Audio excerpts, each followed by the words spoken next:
I want you to keep in mind something. In comparison to the debut week, Angel Reese's debut game with the Rose BC Basketball Club has lost over half of its viewership. The latest Week 3 ratings report for Unrivaled is in, and the news isn't great for Angel Reese, the self-proclaimed face of women's basketball who insists she's right up there with Caitlin Clark in driving the sport forward. Scratch that, more than half of its opening night audience within 3 weeks. We see numbers of 310,000, 320,000. 3 weeks later, 140,000 viewers for Unrivaled. More than half of the audience has disappeared. Oh no, say it ain't so. This can't be. Let's break it down, numbers don't lie, but sometimes they do make you laugh. Angel Reese's team went head-to-head with Phantom, and you'd think all the drama from her ejection would have fans tuning in like it was the season finale of their favorite reality show. Ejections usually bring spice, memes, and heated Twitter debates, right? But nope, this game pulled in only 140,000 viewers. Yeah, the reason why we watching women's basketball is not just because of one person, it's because of me too, and I want y'all to realize that. Like,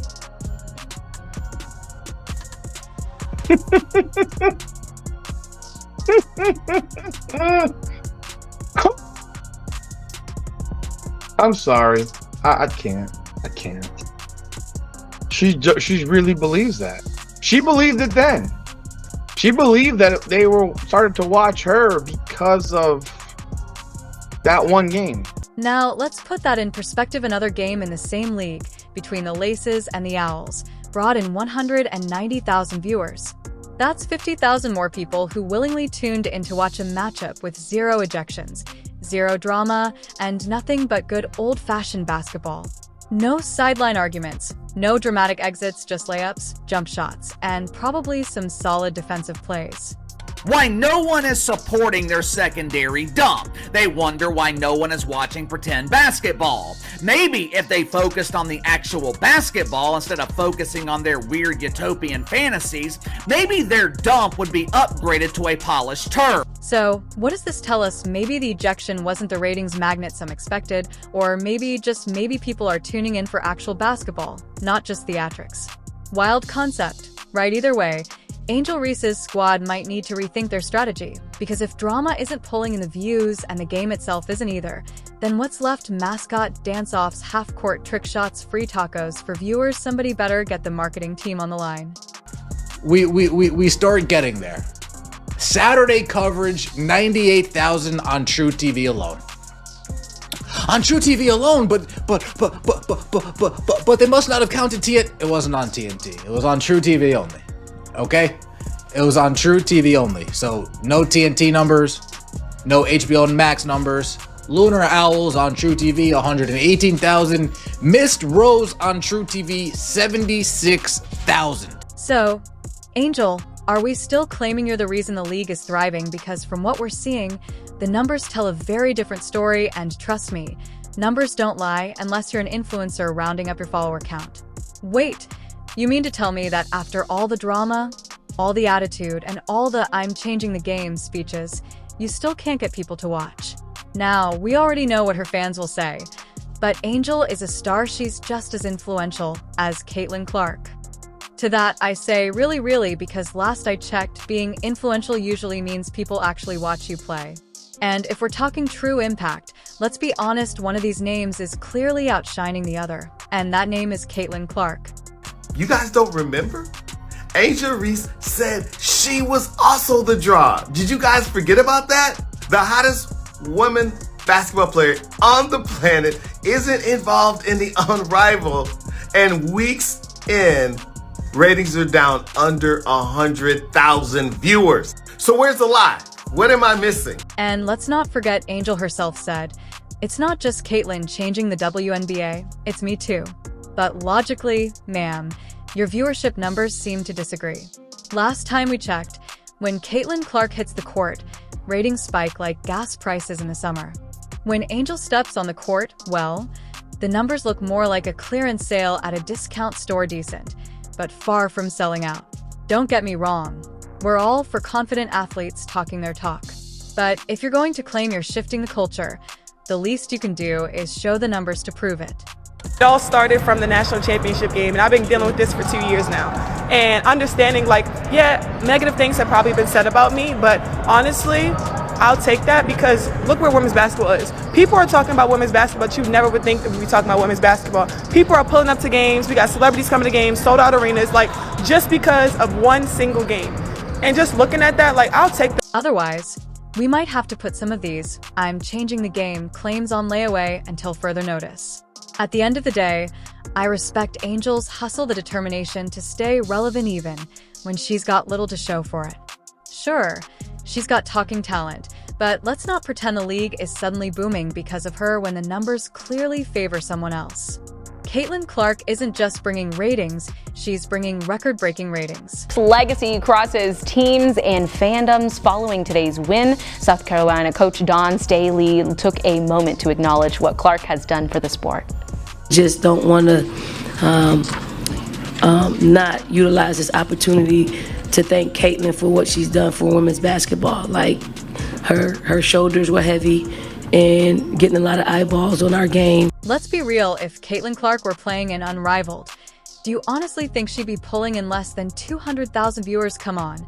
That's like saying LeBron James in his prime would struggle to sell out an NBA arena.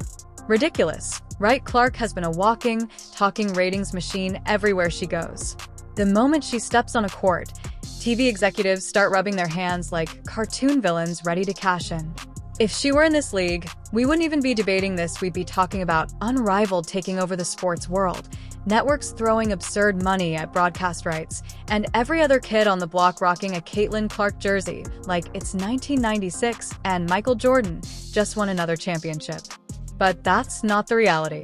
Instead of Unrivaled becoming the next big thing, we're watching its viewership do something far less inspiring. It's crashing.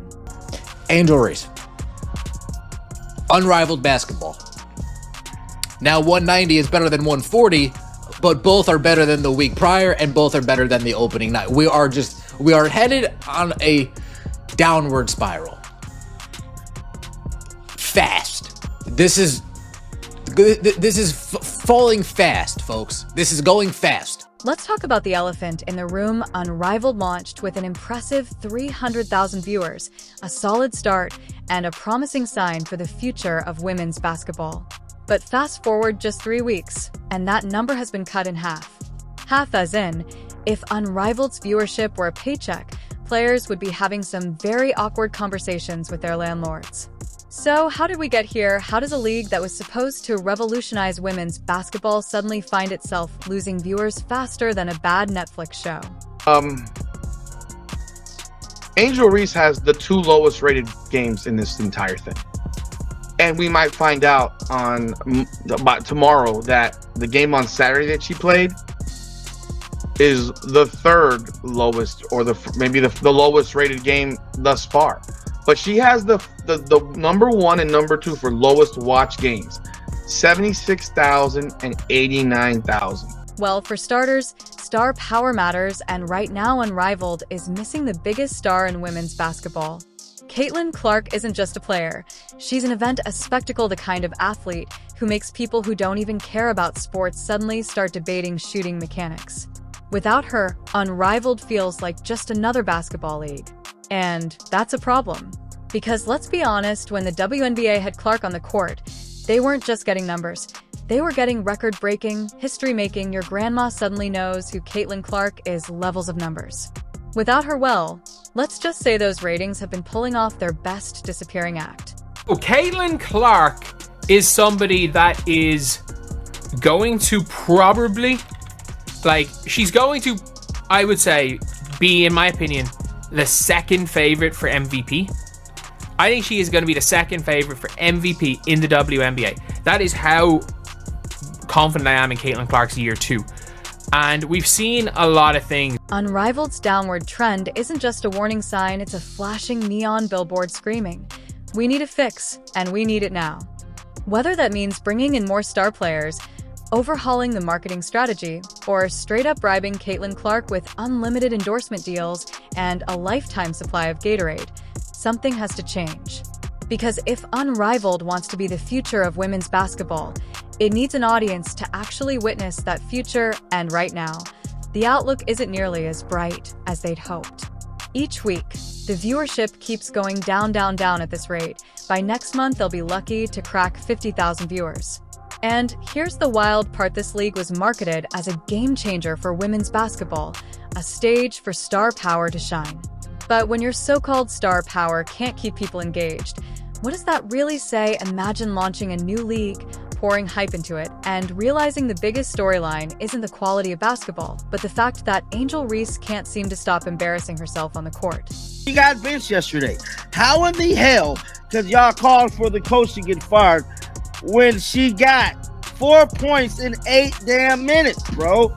She had to get benched. She's been playing bad the whole time she's been at Unrivaled, bro. Speaking of embarrassing moments, let's talk about Angel's grand exit. Oh, it wasn't just any exit, it was a record-breaking one. In just 3 weeks, she managed to become the first player in Unrivaled history to get ejected. That's right, not the first to drop a triple-double, not the first to hit a game-winning shot, the first to get booted like an unwanted party crasher. Now, some ejections are game changers. You take out Caitlin Clark, and her team suddenly looks lost, confused, and praying for a miracle. Her absence leaves a hole so big it could swallow the entire defense. But Angel, her team, had the opposite reaction. She gets ejected, and suddenly they're playing like they've been baptized in basketball greatness.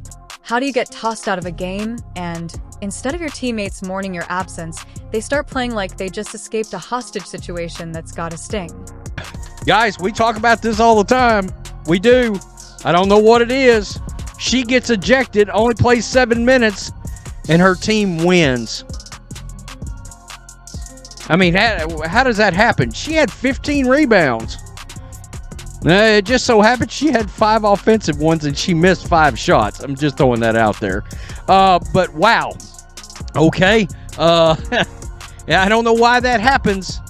But the less she plays, the more successful her teams are. And let's be real, it's not like Angel was lighting up the scoreboard before her exit. We're talking about someone averaging, maybe 7 points and 8 rebounds on a good day. That's not superstar production, that's role player on a Tuesday numbers. If you want to be mentioned in the same breath as Caitlin Clark, you've got to put up stats that at least make people raise an eyebrow, not glance at their phone to see what's trending on Twitter at this point. Angel's claim to fame isn't her jumper, her defense, or even her rebounding. It's getting ejected faster than a bad Tinder date. How are you making headlines for being tossed out of a game before you've ever made headlines for actually winning one? But hey, credit where it's due, she's still making history. Being the first to do anything is technically impressive, even if that anything is setting the record for the fastest exit in league history. They say if you can't be the best, at least be the most memorable, and in Angel's case, mission accomplished. Understood her frustration completely. She'll just, she'll grow from that in terms of keeping her composure, because she had 15 rebounds. Who's to say she wouldn't have been able to do that in the second half and then end up having 25 to 30 rebounds. So my conversation was just, I just wanted clarity around, what she said, just so that I could have a conversation with her after the game about it. But still a super young player, so she's growing him. While all this chaos unfolds, Caitlin Clark is out here living her best life, like the main character in a sports movie that always ends in victory. Her jersey's being retired. Arenas are selling out like it's an NBA Finals showdown between Stephen Curry and LeBron James, and the Indiana Fever are making moves like they're assembling the Avengers. Clark, meanwhile, is probably enjoying some well-earned downtime before she casually takes over the WNBA like it's her birthright. Meanwhile, Angel Reese is still grinding it out in Unrivaled, playing in front of crowds that seem to shrink faster than a cheap t-shirt in the wash. Every week, fewer people show up, yet we're all supposed to believe this league is revolutionary. Revolutionary how, by making professional basketball feel like a run-of-the-mill weekend tournament, the reality is one of these women is gearing up to be the face of the WNBA, while the other is fighting to keep people from forgetting Unrivaled even exists. Yeah, well, I think first of all, I feel very lucky and fortunate because there's also been a lot of really good players to wear this number in this program, whether Sam Logic, Kathleen Doyle, and those two specifically have been very supportive of myself over my career. So just thanks to them more than anything. And I think once you like hear the day and it's like, oh, your jersey's getting retired this day, it's like, oh, okay. But like when the day like approaches very fast, you don't have as much time to prepare for everything that's going to be involved in. How much longer can Angel Reese pretend she's on the same level as Caitlin Clark? The numbers don't lie. The impact doesn't lie, and the reality is, when you strip away all the talk, all the drama, and all the antics, only one thing truly matters: who can get people to care? And right now, that answer sure isn't Angel Reese. Let us know in the comments what you think about these ratings, and if you enjoyed this breakdown, make sure to like and subscribe. More videos are on the way.